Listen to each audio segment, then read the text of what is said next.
જીવનની અંદર આનંદિત થવા માટે, પરમ સુખ મેળવવા માટે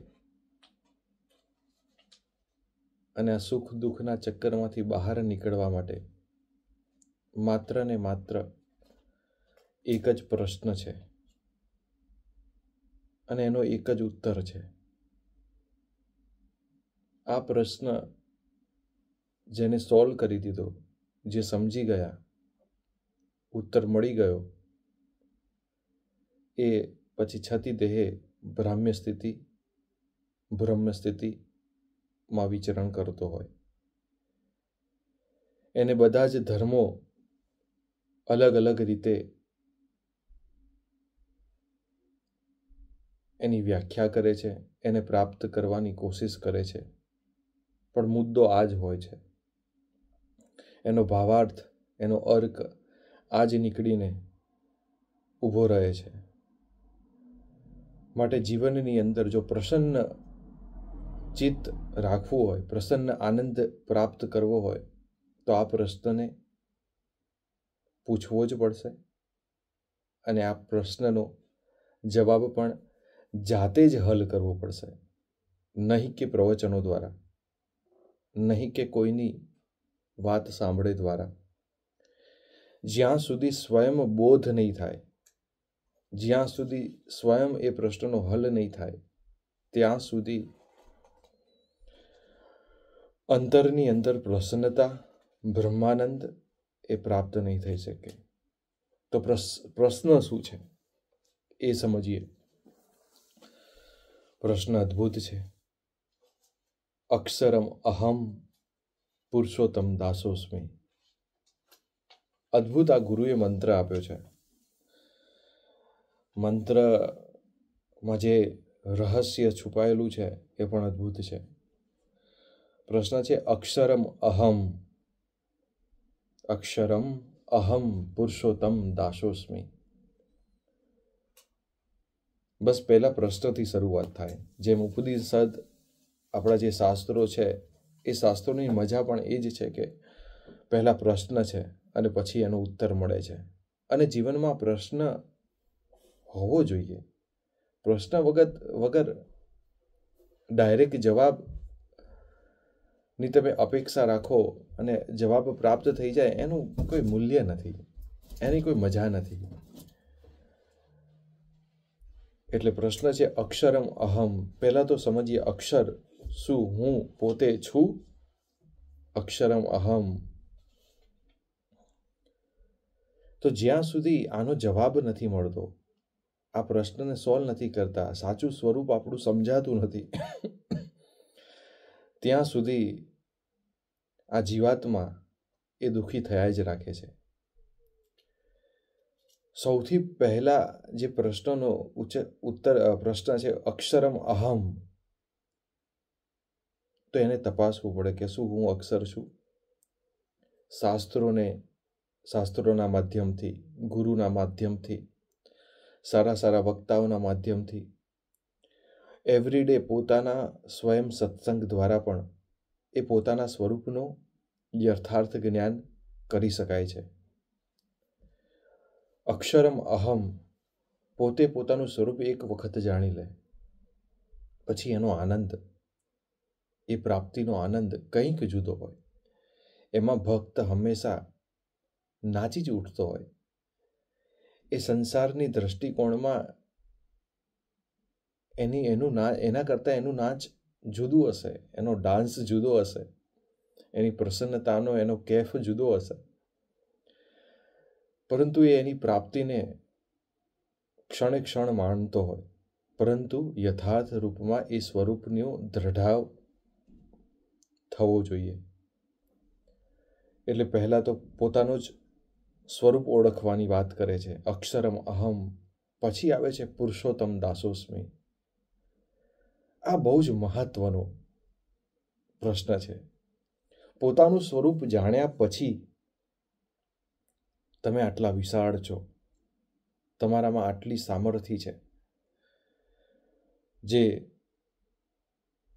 અહમ બ્રહ્માસ્મિ, તત્વમસી જે આપણા ઉપનિષદના શબ્દો છે, જે આપણને એ શબ્દો ઉપર જો ચિંતન મનન કરવામાં જ આનંદ થાય કે હું એ જ આત્મા છું, પરંતુ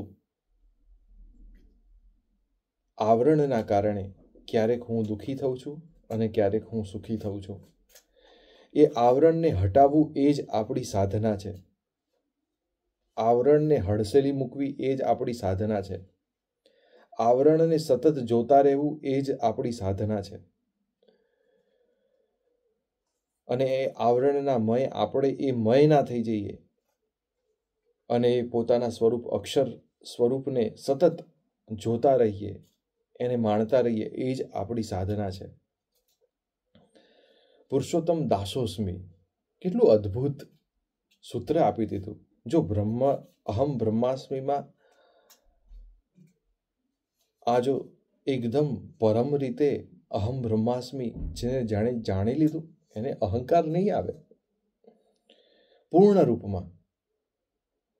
પરંતુ અપૂર્ણ રૂપમાં જો કદાચ અહમ બ્રહ્માસ્મી માની લીધું હશે તો અહંકાર જેટલો પોતાના બ્રહ્મપણાનો આનંદ માણતા હશો એનાથી ડબલ ગણો અહંકાર પણ જન્મ લઈ લેતો હોય છે. એટલે આ મંત્રની અંદર અક્ષરમ અહમ પુરુષોત્તમ દાસોસ્મી, છેલ્લે પુરુષોત્તમનો હું દાસ છું.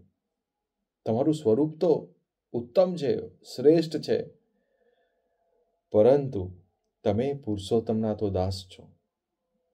માટે અહંકારનો જન્મ નહીં થાય. માટે માણસ આ સંસારમાં જીવતા છતાં પણ છે ને એકદમ હલકો થઈને, એકદમ સરળ થઈને, એકદમ સહજ થઈને વિચરણ કરતો હોય છે. પરંતુ જો અહંકારનો થોડો પણ ભાવ અંતરની અંદર પ્રગટ થશે ને, તો પછી સમગ્ર દુનિયાનો ભાર, સમગ્ર બ્રહ્માંડનો ભાર એના માથા ઉપર લઈને ચાલતો હોય એને એવું લાગશે. માટે હું પુરુષોત્તમનો તો દાસ છું. અક્ષરમ અહમ પુરુષોત્તમ દાસોસ્મી. મારું સ્વરૂપ અક્ષર છે, પરંતુ સમગ્ર બ્રહ્માંડ, સમગ્ર અસ્તિત્વ મારા માટે પુરુષોત્તમમય છે, મારા માટે વંદન્ય છે, મારા માટે મારા ગુરુ છે. એમાંથી હંમેશા કંઈક ને કંઈક શીખવાનું પ્રાપ્ત થાય છે. જ્યાં સુધી આ ભાવ, પુરુષોત્તમનો ભાવ સર્વત્ર નહીં વ્યાપી જાય, સર્વત્ર નહીં દેખાય, ત્યાં સુધી અંતરની અંદર પ્રસન્નતા, અખંડ આનંદ પ્રાપ્ત નહીં થાય. આ જ આપણા બધાના સાધકોની આ જ સાધના છે કે સ્વયં પોતાના સ્વરૂપનું સતત ચિંતન કરવું, સતત પ્રાપ્તિનો વિચાર કરવો. મને અહીંયા મારા ગુરુ મહંત સ્વામી મહારાજની વાત કરવાની ઈચ્છા થાય છે. અહીંયા વાત એટલા માટે વચ્ચે બીજી રીતે પણ કરવી છે કે આપણે ગુરુઓમાં ફસાયા છીએ, સંસ્થાઓમાં ફસાયા છીએ, ધર્મને પણ અલગ અલગ ભાગ પાડી દીધા છે. પરંતુ ધર્મ, સત્ય, કરુણા, દયા એનો તમે ભાગ ના પાડી શકો. જે સત્ય મારું છે એ જ સત્ય બીજાનું પણ એ જ સત્ય હોઈ શકે. કોઈ પણ ધર્મ હોય એમાં સત્ય, કરુણા, પ્રેમ, દયા એ જ ભાવના હોય, અને એ ભાવના ના હોય તો એને ધર્મ કઈ રીતે કહી શકાય? માટે જો સત્ય એક છે તો પરમ તત્વ, પરબ્રહ્મ તત્વ પણ એક જ હોય, એ અનેક ના હોય. હા, અજ્ઞાનીની દ્રષ્ટિએ જ્યાં સુધી જ્ઞાન નથી થતું ત્યાં સુધી વિભાજન દેખાશે, પરંતુ જ્ઞાન થયા પછી એકત્વનો જ ભાવ આવશે. એટલા માટે આ ગુરુ મહંત સ્વામી મહારાજનો આ મંત્ર અદ્ભુત છે. અક્ષરમ અહમ પુરુષોત્તમ દાસોસ્મી. જો આ મહંત સ્વામી મહારાજના મંત્રને પણ તમે બીજા ગુરુ તરીકે સમજીને આ મંત્ર ને પકડવાનો, એમાં જીવવાનો પ્રયત્ન કરશો તો નહીં સમજી શકાય. જ્યાં સુધી તમે કોઈ પણ સંપ્રદાયમાં હોય, કોઈ પણ ધર્મમાં હોય, પણ આ મંત્ર તમે તમારા ગુરુનો જ નહીં સમજો, ત્યાં સુધી અહંકાર, આધ્યાત્મિક અહંકાર પણ તમારો પીછો છોડતો નથી. એ જ અહંકાર તમને મુક્ત થવામાં બાધિત કરે છે. માટે સ્વયંના એ સ્વરૂપને જોવાનો અદ્ભુત મંત્ર છે. અને પાછળ જે જવાબ છે, પુરુષોત્તમનો હું દાસ છું, અક્ષરમ અહમ પુરુષોત્તમ દાસોસ્મી. હું સમગ્ર સંસારમાં જે કંઈ પણ જીવ પ્રાણી માત્ર સમગ્ર છે એનો તો હું દાસાનો દાસ છું. એ પછી XYZ કોઈ પણ હોય, એનામાં ગુણ છે, વંદન છે, મારા માટે પૂજનીય છે. મારાથી થોડું નિમ્ન કક્ષા છે, મારાથી થોડા ઉતરતા કોઈ છે, એ હોતા નથી, એ દેખાય છે. તો એને તમારાથી ઉંમરમાં નાનો હોય તો શિષ્ય સમજીને બોધપાઠ આપો, વાત કરીને મુક્ત થઈ જાઓ, સ્વતંત્ર થઈ જાઓ. તમારીથી સમાન ઉંમરના હોય તો મિત્ર ભાવે વાત કરો, વાત કરીને છૂટા પડી જાઓ. એને ધરાવી જ દેવો, એને કહી જ દેવું, એને આ વાતની દ્રઢતા જ કરાવી દેવી. હા, એ વાત સારી છે, પરંતુ એને કેન પ્રકારે એ સિદ્ધાંતને થોપી દેવો. એ સિદ્ધાંતનો પછી મર્મ એ વ્યક્તિને સમજાશે નહીં. એને પ્રેમપૂર્વક જ વાત એના હૃદયમાં સ્થિર થાય છે. તમારાથી મોટા હોય તો ગુરુ ભાવે પણ શિષ્ય પણ ગુરુને ક્યાંક અદ્ભુત વાત કરી શકે છે. તમારાથી મોટા હોય તો એકદમ વિનમ્ર ભાવે, દાસ ભાવે, પૂજન્ય ભાવે, જેમ બાળક, યુવાન એ પોતાના પિતાને ક્યાંક પ્રેમપૂર્વક કે પપ્પા આ વાત તમારી ખોટી છે, પપ્પા આ વાત આમ ના બને, આ વાત આમ જ છે, તો પિતા પણ ક્યારેક એ વાત સ્વીકારી લે છે. આત્મા ક્યાં નાનો છે, ક્યાં મોટો છે? આવરણમાં છીએ એટલે નાના મોટા પણ દેખાય છે, હું નાનો છું, હું મોટો છું, પરંતુ આત્મભાવમાં તો બધા જ સમાન છે. માટે જ્યાંથી, જે જગ્યાએથી, જે દિશામાંથી જે કંઈ પણ પ્રાપ્ત થાય એ પ્રાપ્ત કરી લેવું, એને સ્વીકારી લેવું, એ જ સ્થિતિ ઉત્તમ કહેવાય છે. માટે અક્ષરમ અહમ પુરુષોત્તમ દાસોસ્મી. મેં જે પ્રશ્નની વાત કરી એ જ પ્રશ્ન, એ જ આપણો ઉત્તર છે. ઉત્તર કઈ રીતે? મોટા ભાગે તો એનું મેં સમજાવવાનો પ્રયત્ન કર્યો કે અક્ષરમ અહમ પુરુષોત્તમ દાસોસ્મી.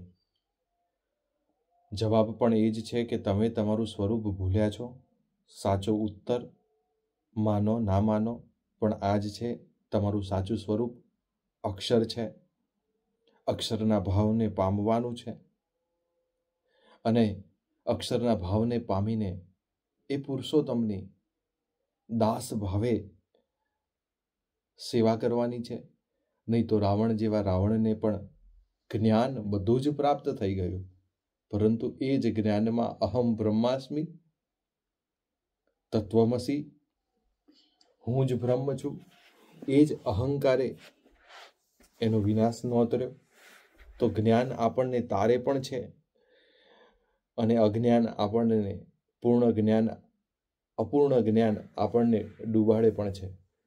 તો બસ આ જ અક્ષરમ અહમ પુરુષોત્તમ દાસોસ્મી મારા ગુરુ મહંત સ્વામી મહારાજનો, સમગ્ર આ સંસારમાં જેટલા પણ ગુરુઓ છે એ ગુરુઓમાં હું મારા ગુરુની ભાવનાના દર્શન કરી શકું. તમે પણ આ જ ભાવ આપણને છે ને, સાધકને છે ને, આ જ ભાવ દરેકમાં મિત્રતાનો ભાવ, દરેકમાં સમાનતાનો ભાવ, એ જ તમને પ્રસન્નતા અને પરમ આનંદ આપી શકે છે. તો મારા ગુરુ મહંત સ્વામીના ચરણોમાં કોટી કોટી વંદન, કારણ કે આ અદ્ભુત મંત્રની એમને ભેટ આપી.